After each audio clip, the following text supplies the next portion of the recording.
student, welcome to my YouTube channel. আজি আমি class 11 বায়োলজিৰ chapter 1 জীৱ-জগত চেপ্টাৰৰ ৰৈ যোৱা কিছুমান ইম্পৰ্টেণ্ট টপিক আলোচনা কৰিম। আজি আমাৰ প্ৰথম টপিকটো হৈছে শ্ৰেণী বিভাজন। শ্ৰেণী বিভাজন কি হয়? যি প্ৰক্ৰিয়াৰ দ্বাৰা জীৱবোৰৰ কিছুমান নিৰ্দিষ্ট চৰিত্ৰ বিবেচনা কৰি নিৰ্দিষ্ট শ্ৰেণী বা গোটত নিযুক্ত কৰা হয় তাক শ্ৰেণী বিভাজন বোলে। তো ইয়াতে কি কৰা হয় যে আমি এটা প্ৰচেছ বা পদ্ধতি বাছি লওঁ যাৰ দ্বাৰা জীৱবিলাকৰ নিৰ্দিষ্ট কিছুমান কেৰেক্টাৰ বা বৈশিষ্ট্য চাওঁ আৰু তাৰপিছত চাই সিহঁতৰ সম্বন্ধবিলাক চাওঁ এটা জীৱৰ লগত আন এটা জীৱৰ আৰু তাৰপিছত এটাকৈ নিৰ্দিষ্ট ভাগত ভাগ কৰোঁ। এই প্ৰক্ৰিয়াটোকে শ্ৰেণী বিভাজন বুলি কোৱা হয়। শ্ৰেণী বিভাজনৰ প্ৰতিটো গোটক টেক্সা বোলে। এতিয়া আমি শ্ৰেণী বিভাজন কৰোঁতে যিকেইটা আমি ভাগত ভাগ কৰিম এই প্ৰত্যেকটো ভাগত আমাৰ যিটো বৈজ্ঞানিক ভাষা আছে তাতে টেক্সা বুলি কোৱা হয়। নেক্সট আছে বৰ্গীকৰণ। তো ই হৈছে আভ্যন্তৰীণ আৰু বাহ্যিক কোষ গঠন, জৈৱিক তথ্য আৰু উন্নতি প্ৰক্ৰিয়া বিবেচনা কৰি জীৱবোৰক চিনাক্তকৰণ, নামাকৰণ আৰু সংগঠনৰ প্ৰক্ৰিয়া। তো ইয়াতে এইখিনি স্পষ্ট কৰা হৈছে যে বৰ্গীকৰণ আমি কেনেকৈ কৰিম জীৱবিলাকক। তো বৰ্গীকৰণ কৰোঁতে আমি কি কৰোঁ? প্ৰথমতে জীৱবিলাকৰ আমি আভ্যন্তৰীণ মানে ভিতৰুৱা কিছুমান চৰিত্ৰ লক্ষ্য কৰিম আৰু কিছুমান বাহিৰা মানে বাহিৰৰ পৰা সিহঁতৰ এক্সটাৰ্নেল গঠনটো কেনেকুৱা হয়, ষ্ট্ৰাকচাৰটো কেনেকুৱা হয় সেইটো চাম আৰু ভিতৰুৱাকৈ যদি আমি চাওঁ সিহঁতৰ কোষ অংগাণুবিলাকৰ বিষয়ে বা ভিতৰত সিহঁতৰ কোষবিলাক কেনেদৰে এটাই আনটোৰ লগত গঠিত হৈ আছে বা কোনটোৱে কেনেদৰে কাম কৰি আছে এইবিলাক চাওঁ আৰু তাৰপিছতে সিহঁতৰ চিনাক্তকৰণ কৰোঁ যে আমি কোনটো টেক্সাত ৰাখিম আৰু তাৰপিছত সিহঁতৰ এটা নিৰ্দিষ্ট নাম দিওঁ। এই প্ৰক্ৰিয়াটোকেই বৰ্গীকৰণ বুলি কোৱা হয়। নেক্সট আছে পদ্ধতিকৰণ। চিনাক্তকৰণ, নামাকৰণ ব্যৱস্থা আৰু বিৱৰ্তনশীল আদিৰ জড়িত জীৱৰ অনুসন্ধান। তো পদ্ধতিকৰণত আমি কি কৰোঁ? যিবিলাকৰ চিনাক্তকৰণ বা নামাকৰণ এইবিলাক কৰা হৈছে তো সেই জীৱবিলাকৰ বিষয়ে আমি আৰু বিতংভাৱে চাওঁ আৰু সিহঁতৰ বিষয়ে আমি জানিব আৰু বিচাৰোঁ।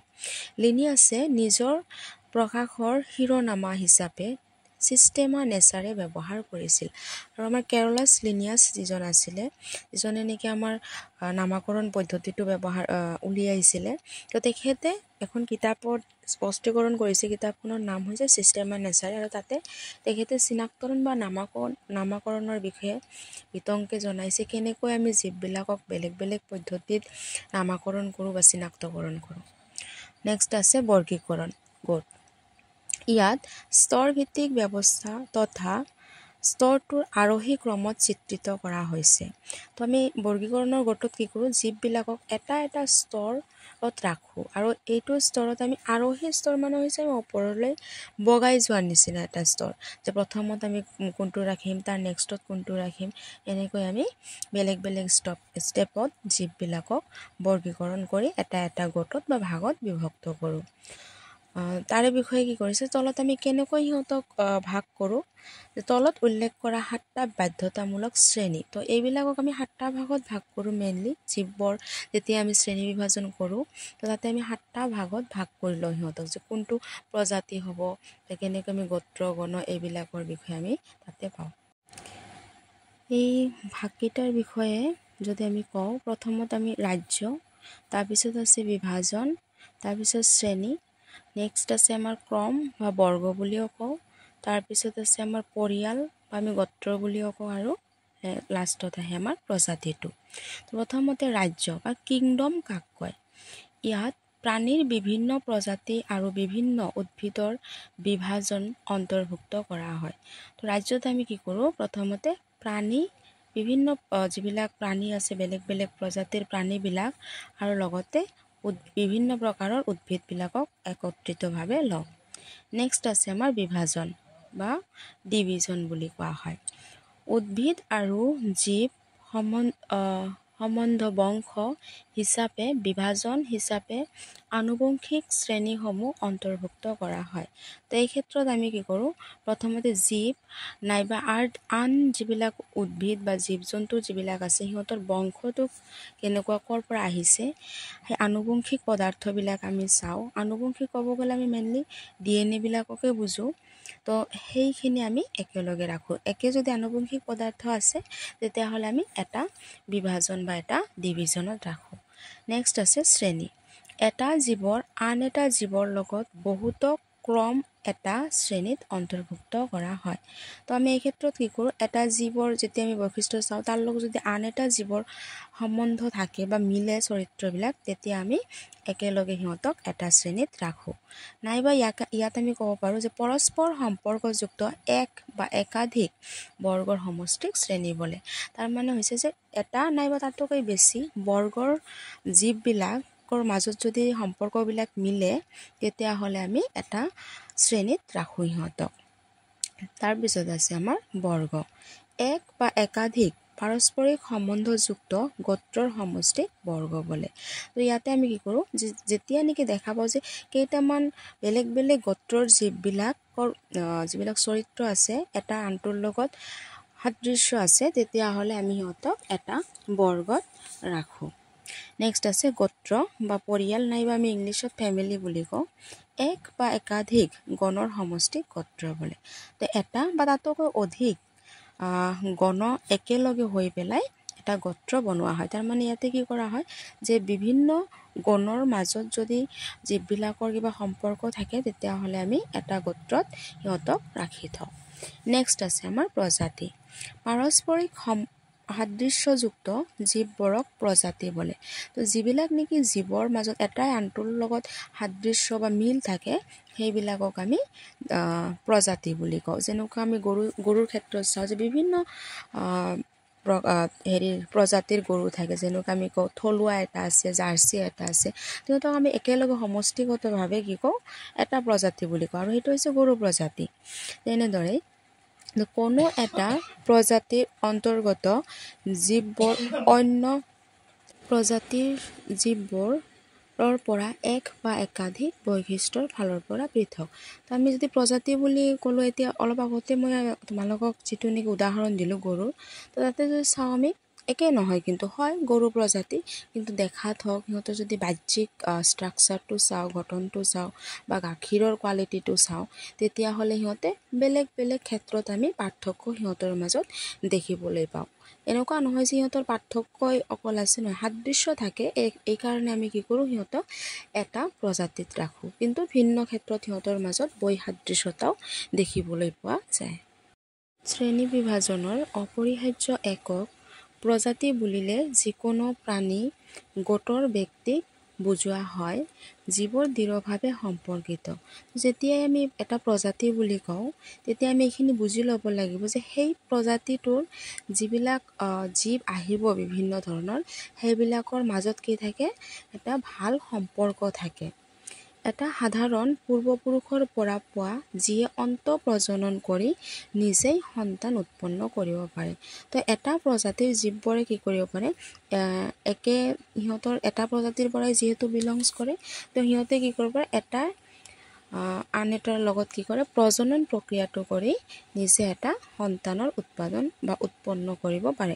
যেনেকুৱা আমি গৰু ছাগলীৰ ক্ষেত্ৰত দেখাই পাওঁ যে সিহঁতৰ মাজত অন্তঃপ্ৰজনন, মানে সিহঁতৰ প্ৰজাতিটোৰ ভিতৰতেই প্ৰজনন প্ৰক্ৰিয়াটো চলে আৰু আন এটা নতুন জীৱৰ সৃষ্টি কৰিব পাৰে। নেক্সট আছে আমাৰ হাৰ্বেৰিয়াম। তো সংগ্ৰহিত উদ্ভিদৰ নমুনাবিলাক শুকুৱাই চাপ প্ৰয়োগ কৰি চেপেটা কৰি বিশেষ ডাঠ কাগজ এখিলাত আঠা লগাই সেইবোৰ ভৱিষ্যতৰ বাবে সংৰক্ষণ কৰা ভঁৰাল ঘৰক হাৰ্বেৰিয়াম বা পাতপলাই বোলে। আমি কি কৰোঁ, এই ক্ষেত্ৰত কিছুমান আমি উদ্ভিদৰ নমুনা শুকাই লওঁ, আৰু এইটো নৰ্মেল এনে ৰ'দত মেলি দিলে নহ'ব, তাতে আমি কিছুমান যন্ত্ৰও পোৱা যায়। তো এইটো আমি চাপ দিব লাগে, ভালদৰে চাপ প্ৰয়োগ কৰি, তাৰপিছত যেতিয়া নেকি শুকাই যায় বস্তুটো, শুকাই গ'লে সেইটোক আমি এটা ডাঠ কাগজ লৈ তাতে আঠাৰে সৈতে লগাই দিওঁ, আৰু সেইখিনি আমি তাৰপিছত যাতে ফিউচাৰত বা ভৱিষ্যতত আমি সেইখিনিৰ বিষয়ে আকৌ অধ্যয়ন কৰিব পাৰোঁ, সেইখিনি এটা ঘৰত বা এটা ভাল জেগাত থৈ দিওঁ।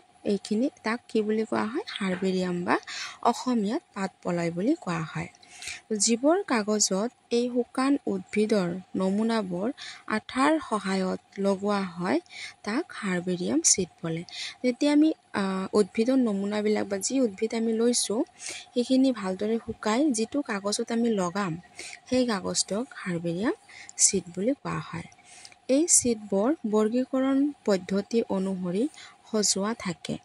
যিবিলাক চিড আমি ল'ম সেই চিডবিলাকত আঠা সৈতে যেতিয়া আমি উদ্ভিদৰ নমুনাবিলাক লগাম তো সেইবিলাক কি কৰিম, কিছুমান নিয়ম আছে আমি আগতে পাই আহিলোঁ যে বৰ্গীকৰণ পদ্ধতি, তো সেই পদ্ধতিৰ মতে আমি সিহঁতক ক্ৰম অনুসৰি সজাম।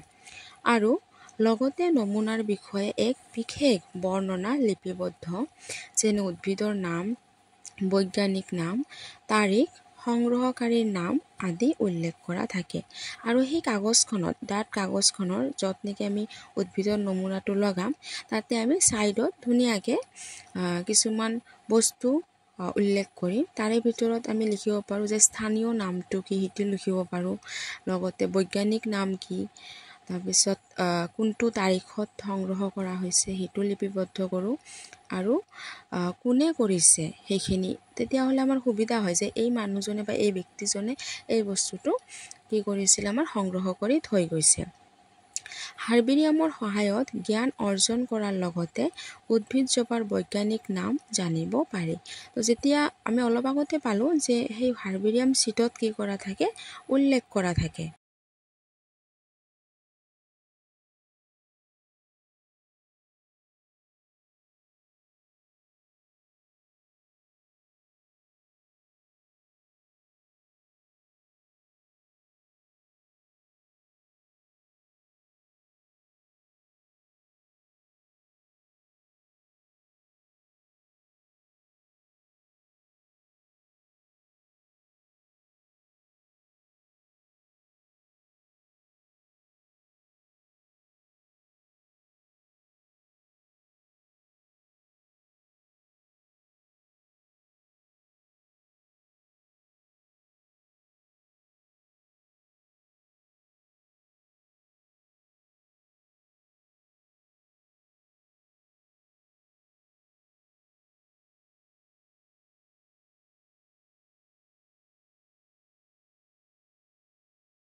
বৈজ্ঞানিক নামটো তাতে লিখা থাকে, তো সেইকাৰণে আমাৰ কাৰণে সুবিধা হয় যে সেই উদ্ভিদজোপাৰ বা সেই নমুনাটোৰ বৈজ্ঞানিক নামটো কি হয়। ইয়াৰ সহায়ত স্কুল, কলেজ আৰু গৱেষণাৰ প্ৰতিষ্ঠানসমূহে প্ৰকল্প প্ৰস্তুত কৰিব পাৰে। তো আমি জানো এতিয়া আমাৰ স্কুল বা কলেজবিলাকত প্ৰায়ে দেখা পোৱা যায় যে প্ৰজেক্ট দিয়া বুলি, বা কিছুমান এছাইনমেণ্টো দিয়ে। তো যেতিয়া নেকি আমাৰ হাৰ্বেৰিয়ামৰ ওপৰত নাইবা কিবা তেনেকুৱা উদ্ভিদ এজোপাৰ বিষয়ে লিখিবৰ কাৰণে দিয়ে, আমি চাইণ্টিফিক নেমবিলাক আমি হাৰ্বেৰিয়ামত গ'লেই পাই যাওঁ, আৰু তাৰ ফলত আমাৰ সহায় হয় সেই প্ৰজেক্টটো নাইবা আমাৰ গৱেষণা কৰাত বহুত। নেক্সট হৈছে আমাৰ সংগ্ৰহালয় তো বা মিউজিয়াম বুলি কওঁ। তো মিউজিয়াম শব্দটো আমাৰ নিচেই চিনাকি চবৰে। তো এইটো একচুৱেলি হয় কি, ই হৈছে এক প্ৰকাৰৰ ভঁৰাল য'ত অধ্যয়ন আৰু অধিক তথ্যৰ উৎসৰ বাবে সংৰক্ষিত বিভিন্ন প্ৰাণী আৰু উদ্ভিদৰ সংগ্ৰহ কৰি ৰখা হয়। তো এই মিউজিয়াম বা আমি সংগ্ৰহালয় ক'লে তো ইয়াত কি একচুৱেলি কি বস্তু ৰখা হয়, তাতে কি কৰা হয়, কিছুমান তথ্যৰ সৈতে কিছুমান আমি উদ্ভিদ বা প্ৰাণীবিলাকক সংৰক্ষণ কৰি ৰখা হয়। সিহঁতৰ কিছুমানৰ মৃত অৱস্থাতো থাকে, তো সেইবিলাকৰ বিষয়ে আমি কি কৰোঁ, অধ্যয়ন কৰোঁ, জানো বস্তুটো আমি এক্সটাৰ্নেলি চাওঁ কেনেকুৱা হয় আৰু সিহঁতৰ ষ্ট্ৰাকচাৰটো কেনেকুৱা হয়। বহুতো এনেকুৱা জীৱ আছে যিবিলাক নেকি এতিয়া বিলুপ্ত হৈ গৈছে, তো সেইবিলাকৰো কিছুমান তাতে সংগ্ৰহ কৰি ৰখা হৈছে, যিবিলাক চালে আমি আগৰ যিটো আমাৰ চিটুৱেশ্যন বা আগত আমাৰ কেনেকুৱা জীৱবিলাক আছিল পৃথিৱীত তাৰ বিষয়েও আমি জানিব পাৰোঁ বা বহু কথা আমি শিকিব পাৰোঁ। মানে আমি এই প্ৰাণীবিলাকক মিউজিয়ামত বা উদ্ভিদবিলাকক মিউজিয়ামত কেনেদৰে ৰখা হৈছে, একচুৱেলি উদ্ভিদ আৰু প্ৰাণীৰ নমুনাবোৰ শুকুৱাই ৰখাৰ লগতে কিছুমান নমুনাক পত্ৰত পৰীক্ষক দ্ৰৱত সংৰক্ষণ কৰা হয়। তো ইয়াতে কি কৰা হয় যে উদ্ভিদবিলাকক নাইবা কিছুমান প্ৰাণী এনেতো আমি শুকুৱাই ৰাখোৱে, কিন্তু তাৰ উপৰিও কিছুমান আমি তাতে দ্ৰৱ দিওঁ, যেনেকুৱা আমি কওঁ ফৰ্মেলডিহাইড বা এলকহল, তেনেকুৱা ধৰণৰ কিছুমান কেমিকেল দি পেলাই সেই বস্তুবিলাকক আমি ৰাখি দিওঁ ভৱিষ্যতৰ অধ্যয়নৰ কাৰণে। চৰাই চিৰিকটি আৰু অন্য স্তন্যপায়ী প্ৰাণীবোৰ মাৰি শুকুৱাই ছালৰ ভিতৰত অন্য দ্ৰৱ ভৰাই সংৰক্ষণ কৰা হয়। আনহাতে পতংগবোৰক বাকচত পিন লগাই সংৰক্ষিত কৰা হয়। তো ইয়াতে বেলেগ বেলেগ জীৱৰ কাৰণে বেলেগ বেলেগ পদ্ধতি অৱলম্বন কৰা হয়। তাৰে ভিতৰত যিবিলাক চৰাই চিৰিকটি আছে বা অন্য স্তন্যপায়ী মানে হৈছে যিবিলাকে নেকি পোৱালি জগাই আৰু গাখীৰ খুৱাব পাৰে নিজৰ সন্তানক, সেইবিলাকক স্তন্যপায়ী বুলি কোৱা হয়। তো এইবিলাকৰ ক্ষেত্ৰত কি কৰে, প্ৰথমতে সেই চৰাইটো বা স্তন্যপায়ী প্ৰাণীটো মাৰি তাৰ ভিতৰত বা মৰি গ'লে তাৰ ভিতৰৰ বস্তুখিনি উলিয়াই লোৱা হয়। যিবিলাকে সিহঁতৰ ভিতৰত মানে ডাইজেষ্টিভ ছিষ্টেমে হওক বা ৰেছপিৰেটৰী ছিষ্টেমে হওক গোটেইখিনি ওলাই লৈ ভালদৰে শুকায়, আৰু তাৰপিছত সিহঁতৰ সেই ভিতৰত ছালৰ ভিতৰত কিছুমান আন বস্তু খেৰ হওক বা তুঁহ হওক এইবিলাক বস্তু সোমাই দি ভালদৰে সিহঁতক কি কৰি দিয়ে, পিন আপ কৰি দিয়ে। আৰু লগতে যিবিলাক পতংগ আছে সৰু সৰু কীট পতংগ সেইবিলাকক কিছুমান বাকচত অফিচ পিন যে আছে সেইবিলাকৰ সহায়ত নাইবা আন কিছুমান পিনৰ সহায়ত লগাই ৰাখি থোৱা হয়। আৰু এইবিলাক আমি বিশেষকৈ দেখিবলৈ পাওঁ যিবিলাক জুলজি লেবৰেটৰী থাকে আমি তাতেও দেখিবলৈ পাওঁ, মিউজিয়ামতো পাওঁ আৰু লেবৰেটৰীবিলাকতো দেখিবলৈ পোৱা যায়। নেক্সট আৰু আমাৰ এইটো হৈছে এই চেপ্টাৰটোৰ লাষ্ট টপিক, আৰু সেইটো হৈছে চিৰিয়াখানা। তো চিৰিয়াখানা ক'লে বহুত চিনাকি আমাৰ এইটো শব্দও, কাৰণ বহুতো এনেকুৱা হয় যে স্কুল কলেজৰ পৰা লৈও যায় ফুৰিবলৈ বা আমি ফেমিলিৰ হয়তো যাই হয়তো চাইছোঁ। তো চিৰিয়াখানাক একচুৱেলি জুলজিকেল পাৰ্ক বুলি কোৱা হয়। তো চিৰিয়াখানাবোৰ হৈছে বন্যপ্ৰাণী কৰা এখন ঠাই। তো চিৰিয়াখানাত কি কৰা হয়, যিবিলাক বনৰীয়া জীৱ জন্তু আছে সেইবিলাকক আমি কি কৰি ৰাখোঁ, সংৰক্ষণ কৰি ৰাখোঁ। ইয়াত বনৰীয়া প্ৰাণীসমূহক সিহঁতৰ নিজা প্ৰাকৃতিক পৰিৱেশৰ পৰা আনি বিশেষ সংৰক্ষিত পৰিৱেশত সংৰক্ষণ কৰাৰ লগতে সিহঁতৰ ৰক্ষণাবেক্ষণ কৰা হয়। তো এই ক্ষেত্ৰত আমি কি কৰোঁ, চিৰিয়াখানাত যে বনৰ একচুৱেলি জীৱ জন্তুবিলাক ক'ত থাকে, সিহঁতৰ প্ৰাকৃতিক পৰিৱেশ, আৰু প্ৰাকৃতিক পৰিৱেশ বুলি ক'লে জীৱ জন্তুৰ কোনটো হয়, সিহঁতৰ বনৰীয়া যিটো পৰিৱেশ আছে তো তাতে থাকে। তো তাৰ পৰা কি কৰা হয়, জীৱ জন্তুবিলাকক অনা হয়, আনি পেলাই আমি কি কৰোঁ, এটা নিৰ্দিষ্ট অঞ্চলত সিহঁতক সংৰক্ষণ কৰোঁ, লগতে সিহঁতৰ চোৱা চিতা কৰোঁ। সময়মতে সিহঁতৰ খোৱাৰ ব্যৱস্থা, সময়মতে সিহঁতৰ প্ৰজননৰ ব্যৱস্থা, লগতে কিবা যদি হেৰি হৈ আছে সিহঁতৰো মেডিচিন লাগে নহয়, ট্ৰিটমেণ্ট লাগে, তো সেই ব্যৱস্থাবিলাক কৰা হয়। চিৰিয়াখানাবোৰত কৃত্ৰিমভাৱে এক প্ৰাকৃতিক পৰিৱেশ গঢ়ি তোলা হয়, আৰু সেই চিৰিয়াখানাবিলাকক কি কৰে যে এনেই আনি এটা জীৱক থৈ নিদিয়ে, সিহঁতে কেনেকুৱা পৰিৱেশত একচুৱেলি থাকে তেনেকুৱাকৈ এটা মানৱ সৃষ্টিৰ পৰিৱেশ বনাই লোৱা হয়। তাৰমানে মানুহে সেই পৰিৱেশটো গঢ়ি তোলে যাতে সিহঁতে তাতে থাকি এনেকুৱা লাগে যে সিহঁতৰ নিজা প্ৰাকৃতিক পৰিৱেশতেই আছে। কিছুমান মানুহে চিৰিয়াখানালৈ ভ্ৰমণ কৰিব আহে আৰু আনন্দ লাভ কৰে। তো এতিয়া আমি গমেই পাওঁ যে আমাৰ নিচেই ওচৰত যিটো আমাৰ গুৱাহাটী চিৰিয়াখানাৰ কথা যদি আমি কওঁ, তাতে বহুত দূৰ দূৰণিৰ পৰা আমাৰ পৰ্যটকে আহে যিবিলাকে নেকি ভ্ৰমণ কৰে, কাৰণ সেইটো এটা মনোৰঞ্জনৰ ঠাই হয় য'ত গ'লে আমাৰ মনটোও ভাল লাগে, আৰু কিছুমান জীৱ জন্তু দেখা পাওঁ, সিহঁতৰ বিষয়ে জানিব পাৰোঁ, সিহঁতৰ গঠনৰ বিষয়ে জানিব পাৰোঁ, সিহঁতৰ খাদ্য অভ্যাসৰ বিষয়ে জানিব পাৰোঁ। এইখিনি আছিল এই চেপ্টাৰটোত। তো নেক্সট আৰু তোমালোকৰ যদি চেনেলটো নোটছবিলাক পঢ়ি ভাল পাইছা বা আৰু যদি তোমালোকে বিচৰা তেতিয়াহ'লে কমেণ্ট কৰি জনাই দিবা। লগতে যদি কোনোবা যদি লিখিব বিচাৰা তেতিয়াহ'লে স্ক্ৰীনশ্বট মাৰি লিখি ল'ব পাৰা, আৰু ভাল লাগিলে বন্ধু বান্ধৱীৰ লগত শ্বেয়াৰ কৰি দিবা, আৰু লগতে চেনেলটো ছাবস্ক্ৰাইব কৰি ল'বা। Thank U.